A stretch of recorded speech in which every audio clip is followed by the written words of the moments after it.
नमस्कार। सुर्खियों के बाद खबरों को विस्तार से देखेंगे। सबसे पहले बड़ी खुशखबरी, स्वच्छता सर्वेक्षण। पहले क्वार्टर में, पहली तिमाही में जो स्वच्छता सर्वेक्षण है उसमें इंदौर फिर नंबर 1 रहा है। इतना ही नहीं, पहले नंबर पर इंदौर है, दूसरे नंबर पर राजधानी भोपाल और तीसरे नंबर पर है गुजरात का राजकोट। लगातार इंदौर की बादशाहत स्वच्छता के मामले में बरकरार है। स्वच्छता सर्वेक्षण 2019 1 से 10 लाख की आबादी वाले जो जिले हैं उनका ये सर्वेक्षण है। ये पहली तिमाही है, पहली जो तिमाही है उसका सर्वेक्षण है, उसकी रिपोर्ट है। इंदौर फिर अव्वल, दूसरे नंबर पर भोपाल।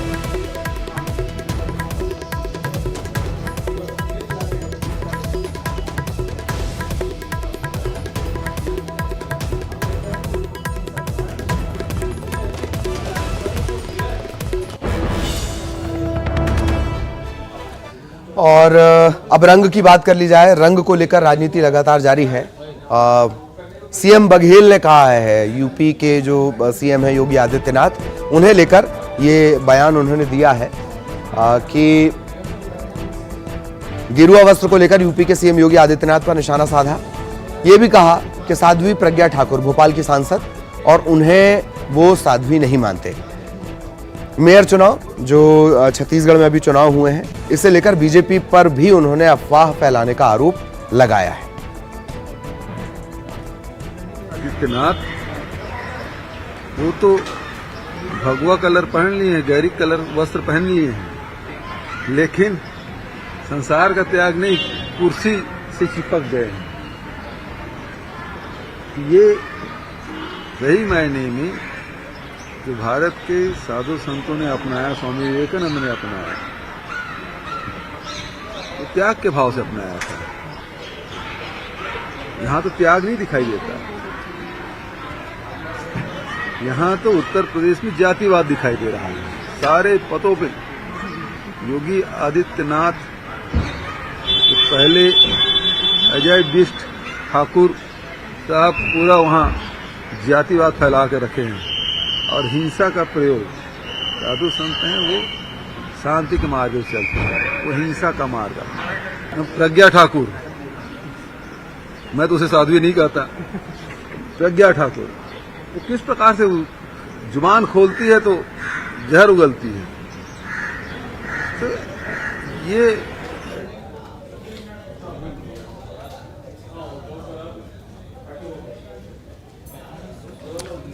और लगातार सीएए को लेकर, नागरिकता कानून, उसे लेकर जागरूक किया जा रहा है। अब इस जागरूकता के क्रम में बड़ी जिम्मेदारी मिली है। किसे मिली है? एक है नरोत्तम मिश्रा साहब और दूसरे हैं अरविंद भदौरिया। नरोत्तम मिश्रा पूर्व मंत्री भी रहे हैं, इन्हें जिम्मेदारी मिली है इस जागरूकता की।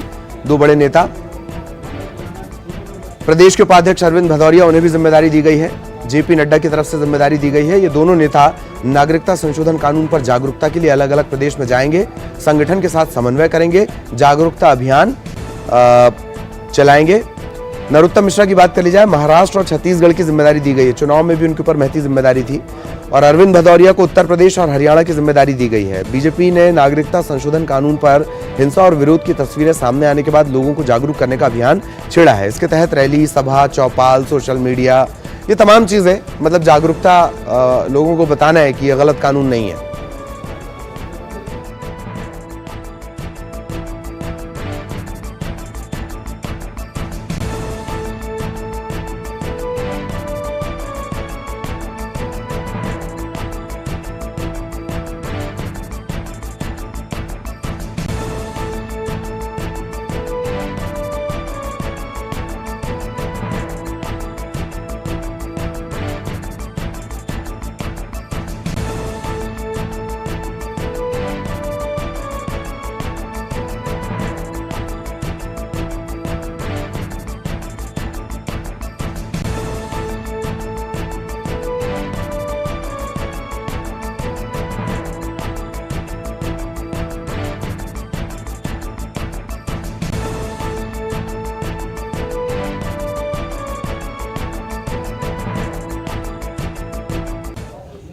और माफिया मुक्त मध्य प्रदेश, इसे लेकर मिशन भी लगातार जारी है। अलग अलग जगहों पर कार्रवाई की हम तस्वीर भी आपको दिखा रहे हैं। इसी तरीके से नीमच में भी कार्रवाई हुई है। जो बुलडोजर एक बार चला है वो लगातार चलता जा रहा है। लेकिन बीजेपी समर्थित दो बड़े नेताओं की जमीन पर बने कमर्शियल कॉम्प्लेक्स को तोड़ दिया गया। ये जमीन हाउसिंग बोर्ड की है, आवास बनाए जाने थे, यहां दुकानें बना दी गई। नगर पालिका के नोटिस के बाद सभी 9 दुकानों को ध्वस्त कर दिया गया है। तो लगातार ये जो मिशन चल रहा है माफिया मुक्त मध्य प्रदेश। भवन जो आवासीय पर्पज के लिए दिया गया था उसको कमर्शियल पर्पज में बदल दिया गया है। नगर पालिका द्वारा इसको चिन्हित किया गया। तो आज जिला प्रशासन की ओर से एसडीएम साहब, पुलिस की तरफ से मैं स्वयं और हमारे 3 टीआई और 40 का बल यहाँ सुबह 7:30 बजे से इस रिमूवल की कार्रवाई को अंजाम दे रहा है। भू माफियाओं के खिलाफ अभियान चलाया है। जिन लोगों ने शासन की बड़ी बड़ी जमीनों पर कब्जा कर रखा है, इसलिए नहीं चलाया है कि जो जमीन किसी ने हाउसिंग बोर्ड ने या नगर पालिका ने या अन्य विज्ञप्तियों के माध्यम से किसी ने जमीन ली है तो उसके ऊपर अगर कोई व्यवसाय कर रहा है, अपना निवास बना के रह रहा है, तो उसके खिलाफ कार्रवाई नहीं करना चाहिए। और हम देख रहे हैं कि ये कार्रवाई भी चुन चुन कर की जा रही है।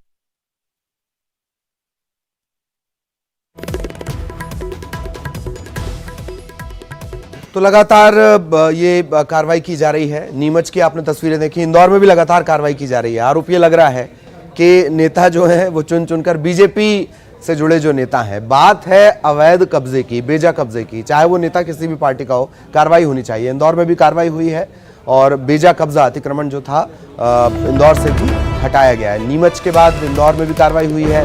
मंदसौर में लगातार कार्रवाई जारी है।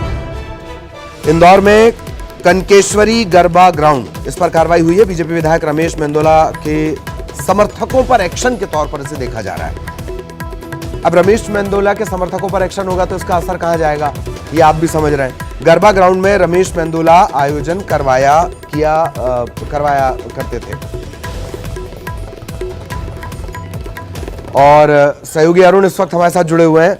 अरुण, ये बार बार आरोप लग रहे हैं कि चुन चुनकर बीजेपी नेताओं पर कार्रवाई हो रही है। अब अगर रमेश मेंदोला के समर्थकों पर एक्शन लिया जाएगा तो उसका दर्द कहीं और होगा। बिल्कुल, देखिए बीजेपी के विधायक है रमेश मेंदोला और ये जो ग्राउंड है कनकेश्वरी गरबा ग्राउंड, यहाँ पर वो गरबे का आयोजन कराते थे, भोजन भंडारे यहाँ पे कराते थे, जितने भी धार्मिक आयोजन होते थे वो इस ग्राउंड पे कराते थे। और इसी ग्राउंड पर ये दुकानें बनी हुई थी जो किराए पर दी हुई थी और इसको नगर निगम ने इन अवैध कब्जों को आज हटाया है। और जो लिस्टेड गुंडे हैं घनश्याम और जीतू चौधरी, इनके कब्जे थे यहाँ पर, इनको नगर निगम ने हटा दिया है। और जो माफिया के खिलाफ कार्रवाई चल रही है उसी के तहत एक कार्रवाई की गई है कि पहले भू माफियाओं पर कार्रवाई की गई और जो निगरानी संधारा बदमाश है, लिस्टेड गुंडे हैं, उनके ठिकानों पर भी कार्रवाई की जा रही है और आज ये कार्रवाई की गई है। लेकिन हम आपको बता दें कि कल अब ये कार्रवाई नए साल में बंद रहेगी क्योंकि नया साल लोग मनाएंगे, इसलिए आज इनके जो ठिकाने थे उनको ध्वस्त किया गया। दुकानें थी, एक मैरिज गार्डन भी इसमें बना हुआ था, उसको भी नगर निगम ने जमींदोज कर दिया। अरुण, क्या ये नजर आता है कि वाकई कार्रवाई टारगेट करके की जा रही है या कभी कभी ऐसा होता है सत्ता जब लंबी चल जाए तो बहुत सारे बदमाश पार्टी के समर्थक बन जाते हैं, क्या नजर आता है? देखिए, कार्रवाई को अगर देखा जाए तो एक तरह से उन्हीं पर कार्रवाई हो रही है जिन्होंने कहीं ना कहीं गलत काम किया है, अवैध रूप से निर्माण किया है और या तो लिस्टेड गुंडे हैं, निगरानी बदमाश हैं या बड़े भूमाफिया, उन पर कार्रवाई हो रही है, वो किसी भी पार्टी से जुड़े हों। तो इस कार्रवाई पे अभी सवाल नहीं उठाए जा सकते क्योंकि जो 15 साल तक बीजेपी की सरकार रही हो, इसी दौरान इन्हें बीजेपी का संरक्षण मिला है, इसलिए इन्हें बीजेपी के समर्थक के तौर पर देखा जा रहा है। लेकिन कार्रवाई बिल्कुल सही की जा रही है और जितने भी अभी तक निर्माण ढाए गए हैं, जाहिर तौर पर अगर बेजा कब्जा है तो उस पर कार्रवाई होनी चाहिए। बहुत बहुत शुक्रिया अरुण इस तमाम जानकारी के लिए। सहयोगी अरुण हमारे साथ जुड़े हुए थे। माफिया मुक्त मध्य प्रदेश, इसी कड़ी में एक और कार्रवाई इंदौर में इससे पहले भी कार्रवाई हुई है। अब कनकेश्वरी गरबा ग्राउंड में कार्रवाई हुई है। अक्सर ये पसंदीदा ग्राउंड है रमेश मेंदोला का, जहां वो गरबा वगैरह के आयोजन करवाया करते थे। और यहां रुकेंगे एक ब्रेक के लिए।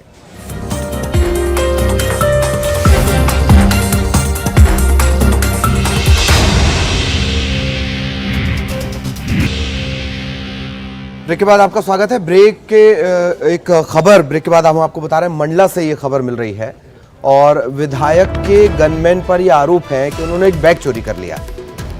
विधायक के गनमैन पर यह आरोप है, अशोक मस्कोले विधायक, उनके गनमैन पर चोरी का आरोप है। विधायक के गनमैन ने रेस्तरां से बैग चोरी कर लिया। दरअसल संगम रेस्तरां संचालक ने आरोप लगाए हैं, अवैध शराब अहातों पर विधायक खुद छापा मारने चले गए थे। अवैध शराब अहाते पर विधायक खुद छापा मारने चले गए थे। पुलिस इस मामले की पड़ताल कर रही है। विधायक के गनमैन पर चोरी का आरोप, अजीब से चोरी के आरोप आ रहे हैं। कल कांग्रेस की एक नेता पर चोरी के आरोप लग गए, कोर्ट में पेश होने के बाद उन्हें जेल भी भेज दिया गया। अब विधायक के गनमैन पर यह आरोप लगाए कि उसने रेस्तरां से बैग चुरा लिया। विधायक कौन है? अशोक मस्कोले हैं। इनके गनमैन ने बैग चोरी कर लिया।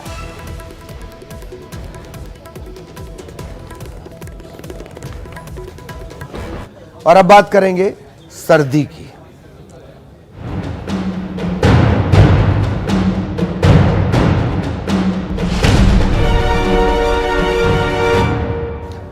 तो पूरे मध्य प्रदेश में शीतलहर लगातार चल रही है। पूरा मध्य प्रदेश सर्दी की चपेट में है। ठंड प्रचंड हो चुकी है। लोग अपने घरों से बाहर नहीं निकल पा रहे हैं। लोग अपने घरों में दुबके हुए हैं। बेरहम ठंड भी कहा जाए तो गलत नहीं। मजबूरी में ही लोग घर से बाहर निकलने के लिए जद्दोजहद कर रहे हैं। कोहरे के चलते ट्रेन लेट हो चुकी हैं और शीतलहर के चलते लोग लगातार ठिठुरन महसूस कर रहे हैं। उनके पास अलाव के अलावा और कोई विकल्प भी नहीं है।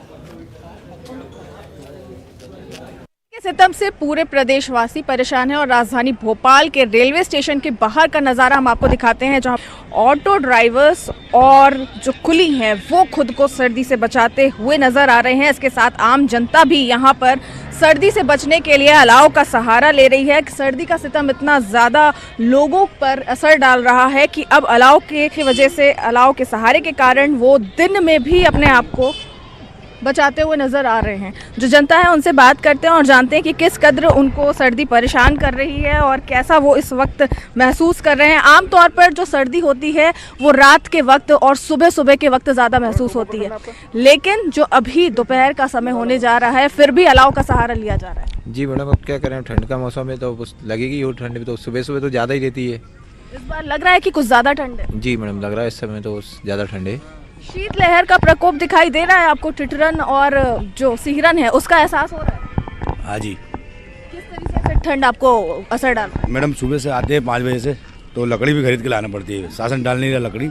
खुद को बचाने के लिए इन्हें अलाव का सहारा लेना पड़ रहा है और जो लोग भी यहाँ अलाव का सहारा ले रहे हैं आप देख सकते हैं उन्होंने खुद को कितना ऊनी कपड़ों के जरिए महफूज रखा हुआ है। पूरा सर से लेकर के नीचे तक वो ढके हुए हैं। यानी कुल मिला के शीतलहर का प्रकोप पूरे प्रदेश पर हावी है और राजधानी भोपाल भी इससे बचा हुआ नहीं है, जहां लोगों को सुबह और रात के साथ ही अब दोपहर में भी ठंड और ठिठुरन का एहसास होने लगा है। कैमरा पर्सन अनिल गवई के साथ पूजा माथुर, न्यूज़ 18 मध्य प्रदेश भोपाल। और सबसे ज़्यादा बुरे हाल हैं ठंड में ग्वालियर चंबल अंचल के, चूँकि गर्मी भी यहाँ ज़्यादा पड़ती है और अब सर्दी जो पड़ रही है वो भी कड़ाके की सर्दी पड़ रही है। 3 डिग्री सेल्सियस तक तापमान पहुँच गया। इसी से आप अंदाज़ा लगा लीजिए कि किस कदर शीतलहर का प्रकोप यहाँ पर है। रिकॉर्ड तोड़ सर्दी के चलते लोगों की परेशानियाँ बढ़ी हुई हैं। कई सालों का रिकॉर्ड ग्वालियर में सर्दी का टूट गया है। चंबल अंचल में इस वक्त कड़ाके की सर्दी पड़ रही है। दिन और रात का जो तापमान है वो कई बरसों पुराना रिकॉर्ड तोड़ चुका है। बीती रात 2.2 डिग्री पारा रहा। इसके अलावा जो दिन है वो भी सर्द रहा, 8.2 डिग्री अधिकतम तापमान रहा है। तो इस तापमान के जरिए समझा जा सकता है कि ग्वालियर चंबल अंचल किस तरह से सर्दी की चपेट में है। आप ये बताइए कि जो सर्दी है किस तरह की सर्दी है ग्वालियर चंबल में? कड़ाके की सर्दी है साहब, कड़ाके की सर्दी है और कई वर्षों का रिकॉर्ड टूटा है। और स्थितियां ये हैं कि लोगों का ब्लड जम रहा है। ऐसी स्थिति में लोग आग के अलावा और कोई सहारा नहीं है। अभी बताइए कि कितने सालों बाद आपने इस तरह की सर्दी देखी और क्या जतन करना पड़ता सर्दी से बचने के लिए? सर अभी तो अच्छे कपड़े पहने हैं, अभी तो ठीक लग रहा है, लेकिन ये सर्दी मेरी लाइफ में मैंने 10 साल से पहले तो मुझे याद नहीं है कि इतनी सर्दी कभी पड़ी हो। इतनी ज़बरदस्त सर्दी है। अभी मॉर्निंग में अच्छा लग रहा है, लेकिन पूरा दिन कल तो इतना गंदा कटा है, बता नहीं सकते आपको। सर खास करके जो सीनियर सिटीजन है या उम्रदराज लोग हैं उनको बहुत परेशानियां हो रही, तो किस तरह से आप लोगों को लगता है कि ये सर्दी किस तरह से बचाव का साधन आपको अपनाना पड़ता है? मैं सीनियर सिटीजन हूँ, हाइपरटेंशन का मरीज हूँ। मैं जो है 20 साल से इस यूनिवर्सिटी में घूम रहा हूँ। मैंने इस जैसी स्थिति कभी नहीं देखी, लेकिन चूंकि घूमना हमारे लिए आवश्यक भी है, इसलिए मैं जो घूमने आता हूँ। लेकिन आज तो मैं 6 बजे का आया हूँ, पूरी यूनिवर्सिटी सुनसान थी।